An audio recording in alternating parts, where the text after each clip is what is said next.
Pure white colour శారీని నేను ఇలా 2 కలర్స్‌లోకి చేంజ్ చేసేసాను. అది కూడా చాలా సింపుల్‌గా ఇంట్లోనే. ఈ కలర్ చూడండి ఎంత బాగా వచ్చిందో. మీకు ఇలానే ఇంట్లో మీ చేతులతో మీరు శారీకి కలర్ డై చేయాలనుకుంటున్నారా? అయితే ఈ వీడియో మీకోసమే. తప్పకుండా ఈ వీడియోని ఫస్ట్ నుంచి లాస్ట్ వరకు చూడండి. మీకు ఒక ఐడియా వస్తుంది. హలో అండి, అందరికీ నమస్తే. Welcome back to this is Lavanya YouTube channel. ఈరోజు ఇంకొక మంచి ఇన్ఫర్మేటివ్ వీడియోతో మీ ముందుకు వచ్చాను. నా దగ్గర ఒక వైట్ కలర్ శారీ ఉంది. దీనిని ఈ మధ్య అసలు కట్టుకోవటం లేదు, పక్కన పడేశాను అనమాట. నేను మొన్న ఒక డ్రెస్కి కలర్ డై చేశాను. అది చాలా బాగా వచ్చింది. ఆ వీడియోకి మంచి వ్యూస్ కూడా వచ్చాయి. అందుచేత నాకు ఈ వైట్ కలర్ శారీ గుర్తొచ్చేసింది అన్నమాట. ఈ శారీ కూడా ఎలాగో పక్కన పెట్టేసి ఉన్నాను కదా, దీనిని కూడా కలర్ చేద్దామా అని.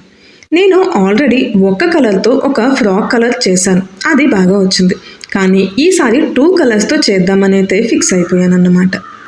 అందుకోసం నేను నా దగ్గర ఉన్న వైట్ కలర్ శారీని తీసుకున్నాను. దీన్ని నేను 2 కలర్స్ చేద్దాం. అది కూడా మిడిల్ పార్ట్లో ఒక కలరు, అలాగే పైన కింద డార్క్ కలర్ వేద్దామని అనుకున్నాను. సో నేనైతే దీనికోసం తీసుకున్న కలర్స్ అయితే green colour and golden yellow అన్నమాట. నేను హల్దీ ఫంక్షన్స్ అప్పుడు యూస్ అవుతుందనేసి ఇలా కలర్స్ అనేవి డిసైడ్ చేసుకున్నాను. అందుకోసం నేను శారీని మడత పెట్టుకుని ఇలా 3 మడతల్లా చేసుకుని అటు ఇటు మధ్యలో గ్యాప్ ఉంచుకున్నాను అనమాట.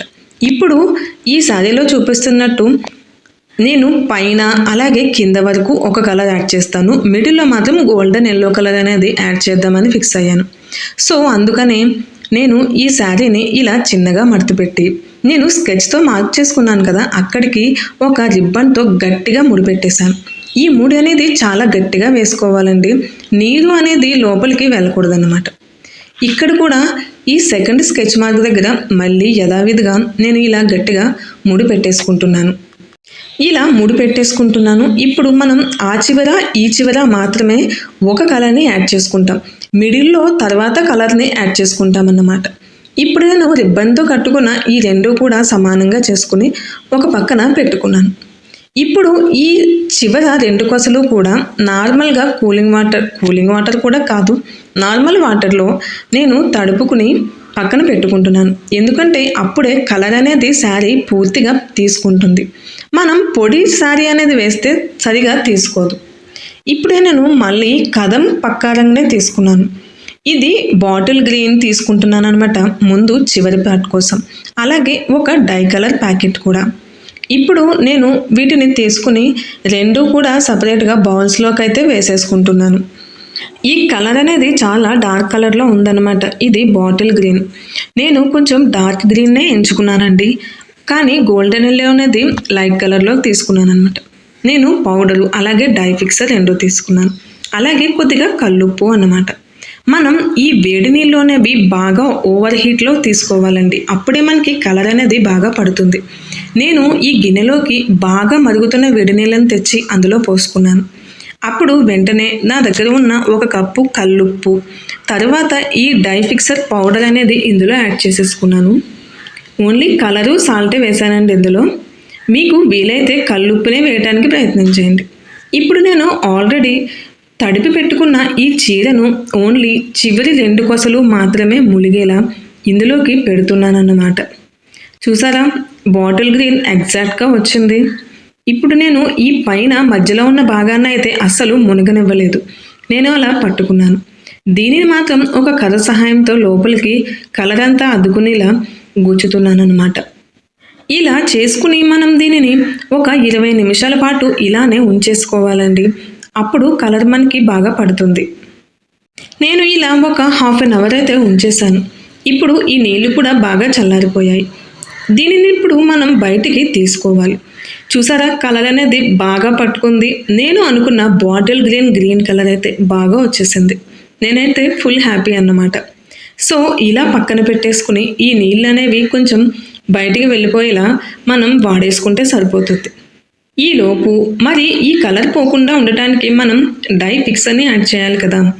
దీనికోసం నేను ఒక టబ్ తీసుకుని అందులో నార్మల్ వాటరే తీసుకున్నానండి. దీనికి హాట్ వాటర్ అవసరం లేదు. ఈ డై ఫిక్సర్ అనేది ఆ టబ్లో వేసేస్తున్నాను. ఈ డై ఫిక్సర్కి ఎలాంటి వాసన అనేది ఉండదండి, జస్ట్ లిక్విడ్లా ఉంటుందన్నమాట. దీనిని ఇందులో వేసుకున్నాక మనం చీర ఉంది కదా, ఈ 2 కొసల్ని యథావిధిగా మళ్ళీ ఆ నీటిలో ముంచుకుని ఒక 20 నిమిషాలనేది దాంట్లోనే ఆ శారీని ఉంచుకోవాలన్నమాట.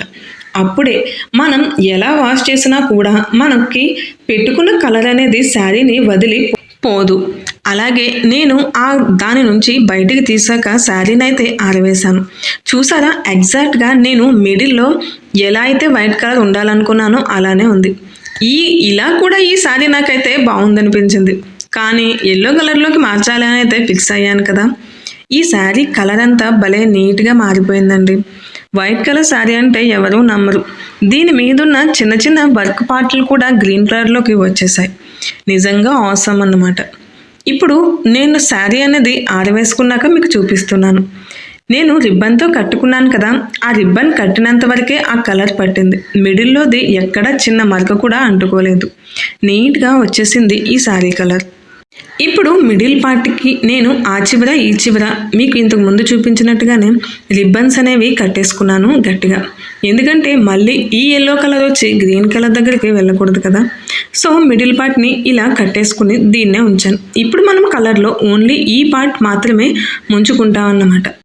దీనికోసం నేను గోల్డెన్ ఎల్లో కలర్ అయితే సెలెక్ట్ చేసుకున్నాను. డార్క్ ఎల్లో నాకు ఎందుకో అంతగా నచ్చలేదు, లైట్ వేస్తే బాగుంటుంది అనిపించింది.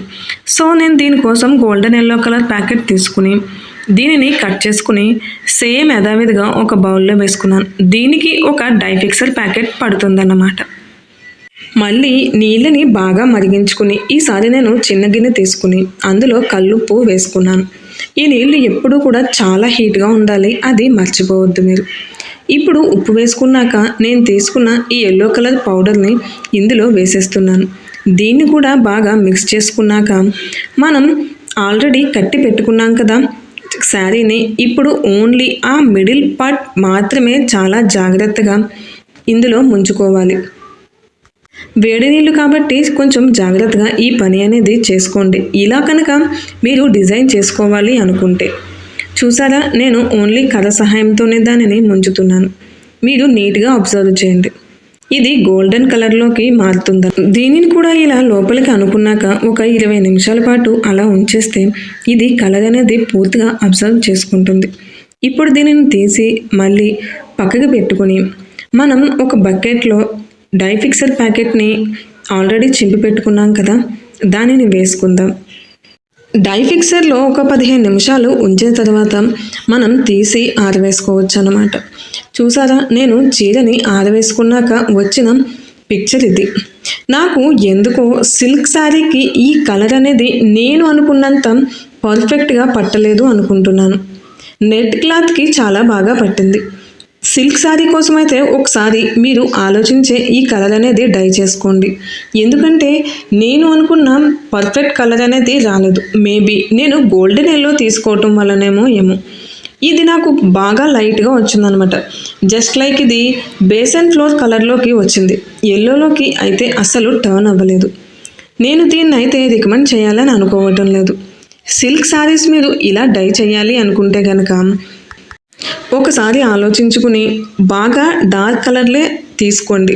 డార్క్ కలర్ అయితే ఎలా అయినా పట్టేస్తుంది. లైట్ కలర్స్ ప్రిఫర్ చేయాలనుకుంటే మాత్రం నేనైతే దీనికి నో చెప్తాను. ఎందుకంటే నాకు ఇది పర్ఫెక్ట్ రిజల్ట్ అనేది రాలేదు. వీడియో ఎలా అనిపించింది?